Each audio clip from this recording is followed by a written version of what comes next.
Hello and welcome to another episode of Off Angle. This is week 4 of our edition. I'm joined as always by my friend and co-host Hollis Bain. Good morning, Hollis. How are you? Good morning, Philip. Doing well. Fantastic. Let's get right into it. We've got some news and recap for the AVGO week 4 for you this morning. First and foremost, predictions, as always, still going on. Take place at the AVGO website over at avglcollege.org. Pick the team, pick the winner at the end of the season. The individual with the most accurate predictions is going to win that Respawn share, which is our kind of our keynote sponsor this year. Very excited about that partnership. And second to that, we've got the April Anarchy, our big LAN finals taking place at BeachCon in Long Beach, California, April 14th through the 18th. That's going to be awesome. It's going to be at the beach. I mean, who doesn't love the beach? I mean, it's going to be sweet. Are you pumped for that? Because I'm pumped. Oh, I'm definitely pumped. I love lands, love collegiate lands. It's Oh gonna be yeah, cool. man! Absolutely, it's going to be awesome. We have a lot of great teams there. Going to be running games 2 days on the weekend there in Dota and in CS. Going to be a huge deal. I'm extremely excited about the LAN finals at April Anarchy this season. So definitely, if you're in the area, make sure you grab tickets. Make sure you show up at BeachCon. Support your favorite teams. We're gonna have swag. We're gonna have giveaways. There's gonna be HyperX raffles, Respawn raffles. All kinds of ways for you guys to come connect with us and engage. Talk to our casters. Dust's going to be there. Talk to our players. It's going to be awesome. Make sure you show up April 14th through the 18th in Long Beach, California for April Anarchy. And that's going to do it for our news and recap. Let's jump right into Rising Star. Jumping right into our weekly winners for Week 4 AVGO. We've got 3 for you this morning. We've got Ryerson versus Akron. We have got the RIT Tigers taking the top spot against UCF. And we've got UBC winning against UCR. Let's go in order, Hollis. Tell me exactly why the guys from Ryerson are your first weekly winners for this morning. So Ryerson, obviously one of the best teams in collegiate esports right now, and their win against Akron, which is a good team, a very good team, just in a very hard group, puts them at the number 1 spot in their group. Ryerson, that is. So they're actually tied right now with let's see here, with actually York has not played a match this week, so I can't assume that they will be tied, but the number 1 spot currently is held by Ryerson due to this win, and them and Ryerson and York are definitely the contenders for number 1 spot in that group, and this helps them secure number 1 at least for this week. Awesome. Talk to me about UBC. Why are they your second weekly winners for the Week 4 of AVGO? So UBC, Ryerson. Let's see. So the Ryerson game, by the way, was 2-1. Same with UBC. These were super close matches. UBC has always been one of the top contenders in collegiate esports as well. That's this game was 2-1. Both teams were two and let's see. No, one was actually 3-0. So UCR coming in hot. They were the top of their group, and UBC had previously won a very close match in week 2, lost in week 3, and come back and just war of attrition this best of 3. It was very impressive. A lot of these players play they just play the game an insane amount, and you can tell they practice together, and their executes are very clean, and it makes both of these teams tied for the second place spot in their group, which, as you know, is very important for playoffs coming up soon. Absolutely. And finally, the RIT Tigers winning this week over UCF. What do you got for me on RIT? RIT, obviously, like all of these teams I'm talking about, very good collegiate esports teams. These are the top of the top, best of the best. And RIT, again, this win secures them the number 1 spot, at least for this week, and maybe even next week. They may even just have won that right there, unless another team goes flawless throughout the rest of the season. But yeah, they're now number 1 spot for Group B. And I mean, that group seems stacked to me. UCF actually ended up going 2-2, which is who RIT won against. UCF, very well known again, and the fact that RIT came in here and 2-0'd UCF, I think that really does justice to how much they've been practicing recently. And I mean, it means a lot for playoffs in general that UCF is 2-2, but now that RIT is 3-1, taking number 1 spot, I think they've just secured themselves the playoffs. Fantastic. That's awesome. Very excited to see these teams progress through playoffs we have coming up, and Yep. see who's going to be joining us at April Anarchy next month in Long Beach. So let's keep an eye on these guys from Ryerson, from UBC, and from RIT as the rest of the season wraps up here. With that, we're going to close out our weekly winners and jump right into our Rising Stars for AVGL's Week 4.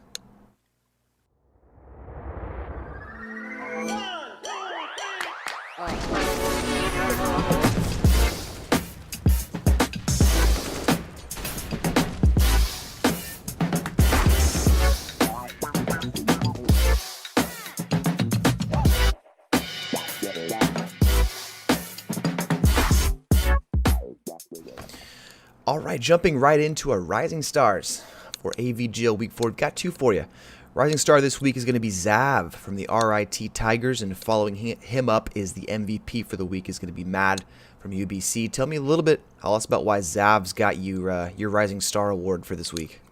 So Zav has recently been increasing his ADR drastically when it comes to these best of threes.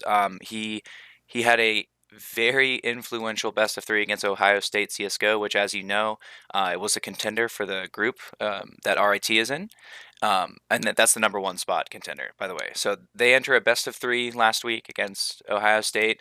Zav consistently drops over 90 ADR, right? So I mean, that's pretty good. That's definitely something you look in a Rising Star look for. But this week against UCF, one of the most crucial matches that they will have as a team this season, he steps up and drops 112 ADR in the first map and 101 ADR in the second map. Overall, 108 ADR and 35 frags in the first map against UCF. I mean, it went to overtime. This is a performance that definitely determined the win. I mean, you win by 2 rounds and you get 35 frags to 112 ADR.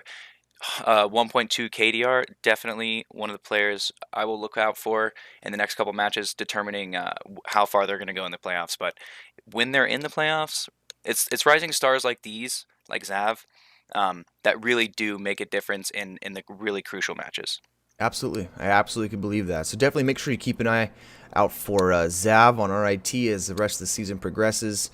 These are the impact players that everyone, that we have kind of decided are going to be the most impactful players on their team. So it's going to be one of the situations where if these teams are faced with a playoff, a playoff contention, these are the guys that are going to have to come through for sure. So I love talking about these guys because they understand the pressure they have. They understand what it takes to make the AVGO playoffs and get down there to Long Beach for our land finals. So I love seeing how these guys progress and seeing which of these Rising Stars kind of buckle under the pressure of the needs of their team, and which of these guys actually kind of rise to the challenge. So I think Zav is one of those guys that's going to rise to the challenge.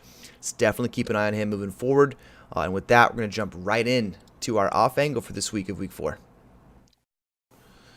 Jumping right into our top plays for AVGL Week 4, we've got your matchup from University of Colorado Boulder versus Washington Esports. Let's jump right in to our top plays of the week.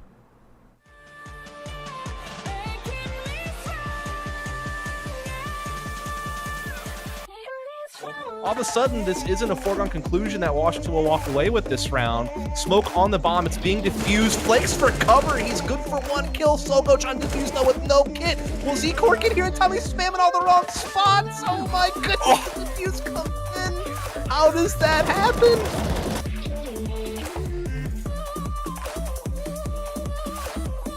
Drake does fall down into water, but Z-Core gets caught crossing, and now it's all on Drake. He's been great with the up, and he clutches the 1v2. What a play. Drake at the 20 bomb now. 1 HP as This well. man does not deserve to be on the losing team. He has been popping off.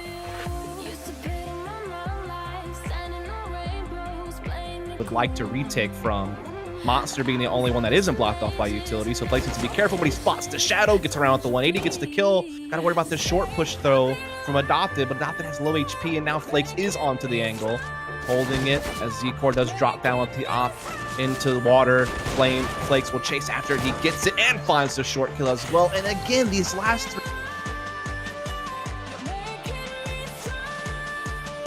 round, he does pull out the CZ. He knows he's going to be in close range battles here soon. Coming around down. Will he spot this player in the corner? Yeah, he spots that long ass Thompson 4-barrel. Now he's in the 1v1. Is he gonna get this? Oh, gets the no-scope headshot on the Z-cord. He will win it. Oh, my So good.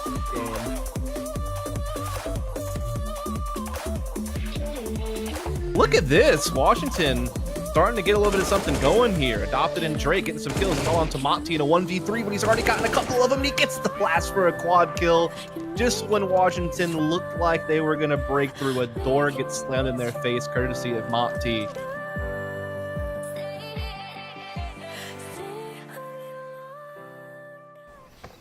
Jumping right into our AVGL off angle powered by Respawn for week 4. Going to start off with what's happening over in China this last week and going on right now with the WESG $1.5 million tournament taking place over there in China. So a couple of items of note that I think are worth mentioning. First of which is going to be simple dipping on Team Ukraine, forcing them to withdraw from the tournament, and Flamey doing the same from Team Russia. So that's 2 Na'Vi players who have kind of last minute decided not to attend the event with their respective countries. That again, like I said, that did end up with Ukraine withdrawing from the tournament last minute, much to their dismay. That was a team that was poised, I think, to do really well with Simple, Markelov, and some other individuals on that team. And Team Russia picking up Hooch, at the last second to fill that spot. They are able to compete, and they did make it into the next group stage. So, but still, let's talk a little bit, Hollis, about why something like that is going to take place in the first place. You don't often see last-minute player exits from a tournament before it even starts. Yeah, in the past, it's usually been associated with just injuries, just straight up like I cannot play. But now, it's still that, right? But it's in a mental sense. Like these players like Simple, players like Flamey will always be the type of people who I think will have the most mental exhaustion first compared to others, because they are the leaders, the stars, the people who grind out 1.4 ratings constantly. Like Simple, over the past couple tournaments, he has been killing it, as you know. He's been really one of the main central focuses of Navi's T-side in general, which is a lot of work. And when you're trying to carry your team with Flamey over the past couple months, like I can definitely see how someone would get mentally burned out. Definitely. It's just the WESG in general, the attitude towards it, I think, as countries rather than brands. It is less focused on when it comes to players like Simple and Flamey. So if they're gonna have to miss anything, I think it's this. And I understand it. It just kind of sucks. I do agree, and I wish. And this is the thing is that we talk about the Overwatch World Cup and how much importance gets placed on that tournament for that title. It's a big deal, right? Like it's people from different countries are really striving to make their national team to play in the World Cup. It's kind of a big deal. I kind of wish we had that in Counter-Strike. I think that WESG is doing a good job of that, but the fact that as long as your pro team is all from the same country, then you're allowed to compete under your pro name. So, for example, Cloud9 is attending WESG not as Team USA, but as Cloud9 because they're all American. Therefore, they qualify for the tournament as Americans and can play it under the name they want. But I agree. I wish there was more structure and it was a little more. More importance was placed on it, but I do agree. What I don't like is the last minute, right? Like I think that the last minute, telling your team, a couple days before your flight's supposed to leave that you're not going to be going in the first place. I mean that is something that I think can be avoided, and it's not the player burnout and the expectations and the pressures these guys have in order, to get on a plane every other weekend and fly across the world to play in a tournament. That's a lot, and I think that you're absolutely in that situation, allowed to be burned out, allowed to want to take a break, but what I don't think is acceptable is saying, less than 48 hours before your plane leaves, hey, I'm not going to make it. I'm not going. That leaves 4 other people and a manager and a coach and an analyst kind of in the lurch. And like we saw with Ukraine, they weren't able to pick up a replacement in time. So all those guys are out. They're all out of the tournament. They can't compete. And that's 1.5 million. That's not pocket change. You're going to that tournament to try to win because you're going to walk away with $500,000 plus. So it's a big deal. I wish we could have seen maybe a little more poise and professionalism from Flamey and Simple to give their teams a little more heads up before they decide they're not going to attend. Even though I do reconcile with the fact that that's something that they might have needed to do for their health. But kind of staying on the topic of WESG, and this was Twitter was all aflame when this came out. But the hotel conditions at WESG before being moved to the new hotel have been, I don't even have a word for it besides just completely unacceptable. We're talking brown water coming out of the faucets, a lack of hot water, cockroaches running around the floor, mold on the ceilings, joists and beams of wood holding up walls, holding up ceilings. This is 2018. I cannot understand. I cannot fathom how you can hold a $1.5 million tournament and still allow the players to live in conditions like that. Yeah.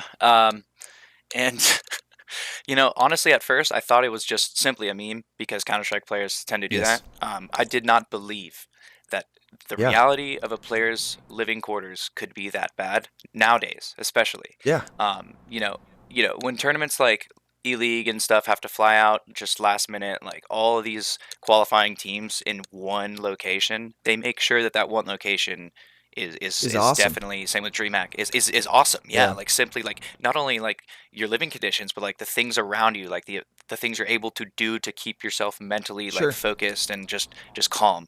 And in these conditions, I could not imagine trying to play for a $1.5 million prize pool and just stay focused in this. Like when I'm worried about my ceiling falling Yeah, out, absolutely. Absolutely. This is it just so from what I understand, from what the reports have come out and told us, is that initially the hotel that they booked, which was a nice hotel, was unable to accommodate them, so they were forced to move to this I guess less reputable hotel.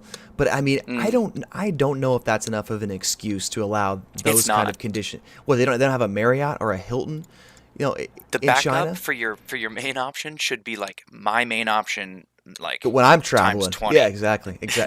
I couldn't agree. I couldn't agree more. So it's something that I think in 2018 is unacceptable. And Perfect World just dropped their version of CS:GO in China just earlier, or I guess back in 2017, not too long ago. I think we're right around just a year out from that being released. So they're trying to build a following for CS:GO in their country. They're trying to get more of their pro teams involved in the professional scene. They're trying to have these Chinese professional teams qualify in the OCE region and make these big lands and make these close qualifiers. So, but how does this this reflects, I think, on that region's ability to be qualified to host tournaments in the future. And I think I would love to see more tournaments come over to China. But if you're gonna ask players to come compete in your lands and your tournaments, and at the same time have them be worried about being bitten by a cockroach, in their moldy bed, don't think that's a good look.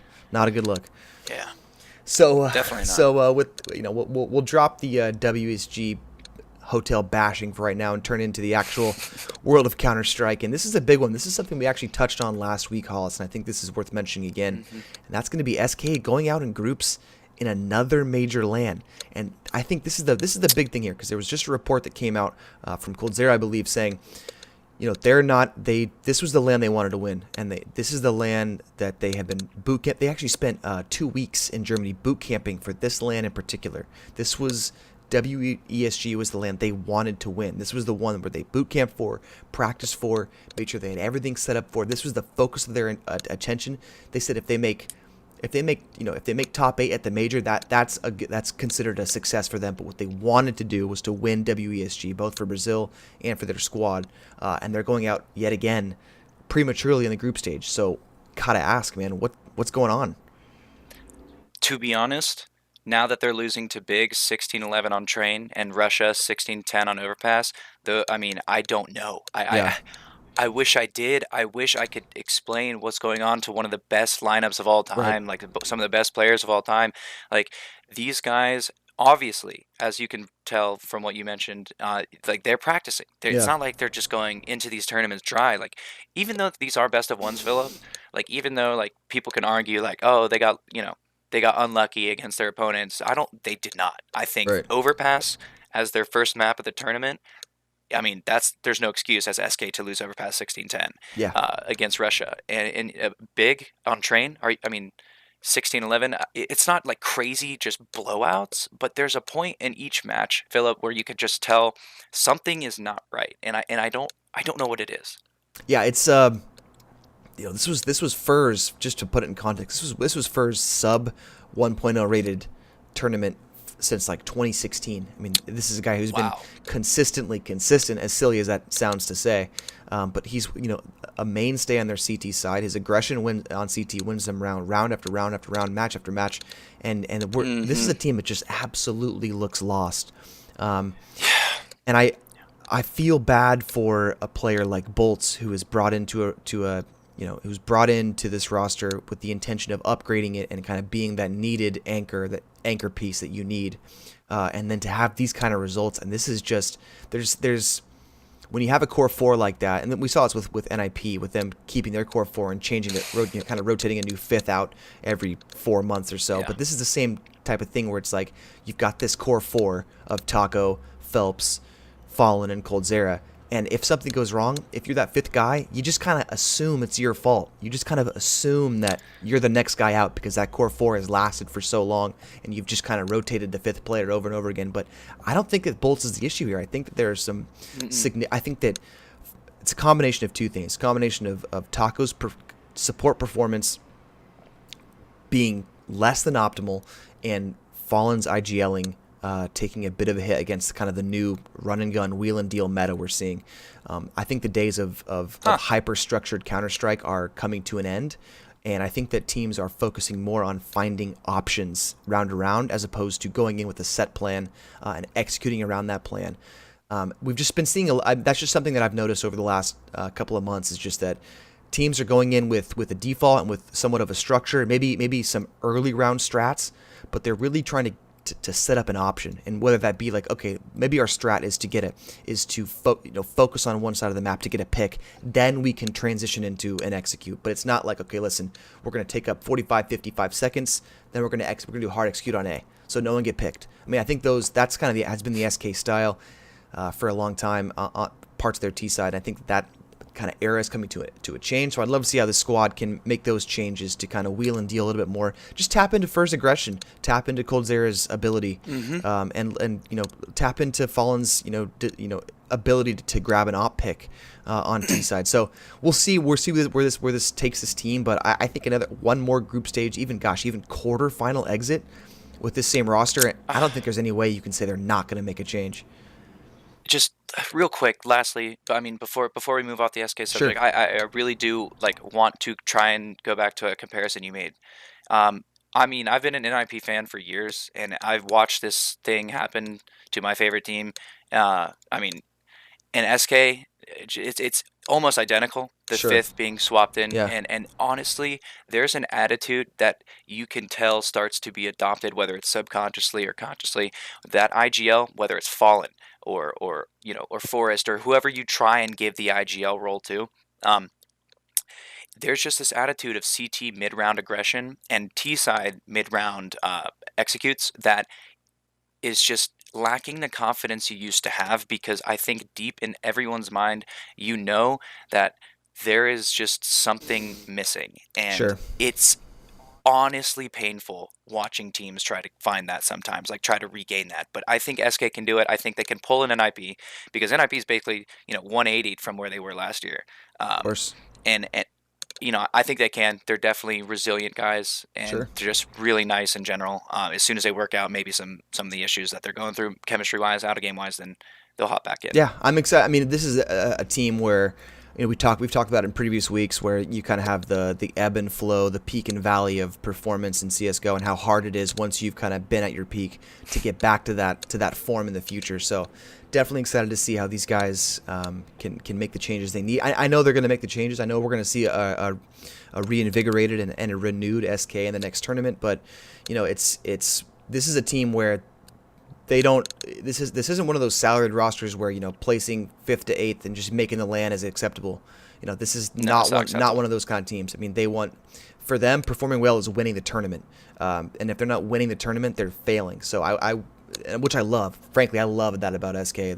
They have no complacency. I mean, if you're not winning, you're that's a failure. So they're good. I think if they go out again in groups, next tournament, or even in quarterfinals, like I said, we may be seeing some changes again from that SK roster. As much as I want to give them time to mature and kind of find their own form, but yeah, I think I'm with you. I think this is a team that's definitely gonna be back within a very short amount of time. So we'll keep an eye out on SK for sure. And let's just touch briefly on some other big news in the CS:GO world, and that's going to be that Sir Scoots, the former host and analyst and kind of one of the godfathers of esports as an industry, has actually started is leading and heading a CS:GO Players Association that at the time of reporting this has 70 signatures, and that's a big deal. I'm not sure how much you're into trade associations and unions and kind of how they affect an industry, but that is something I'm familiar with. And I do have to say that it's, like everything in life, right? There's an upside and there's a downside. Though we do want to see more rights for players. We don't want to see organizations forcing their players into leagues and tournaments that they don't want to participate in, or don't have the desire to play, or don't have the interest in. So that's definitely something that I think this player association is going to remedy. We're going to see better pay across the board for pro teams. Which is a good thing for these players, right? Absolutely a good thing. We're going to see probably fewer requirements for streaming, but at the same time, how is this going to harm our product, as viewers and as members of the esports industry ourselves? Because we're going to see a reduced product at the end of the day. We're going to see fewer tournaments. We're going to see fewer of the top teams at these tournaments. I don't think that a lot of the tournament organizers are going to altogether abandon CSGO or not host as many events, but they're going to have to start filling some of these spots with teams like NRG or Complexity or the new Optic or some of the other tier 2 teams from Europe and North America. And so that begs the question, is this trade association going to harm our product as fans and as esports industry enthusiasts ourselves? I think it's very easy to start seeing changes in general as harmful, especially nowadays on the internet when things can be blown out of proportion. But Sure. in the end, like the long-term goal, and honestly, it's not even that long-term because things move so quickly nowadays. In the end, I guess everyone knows it's going to be a good thing. Right. I think everyone who knows anything about esports knows that this is what's been needed for a long time, and you can see that this past week at the hotel. I mean, that should never ever Yeah, happen. And absolutely.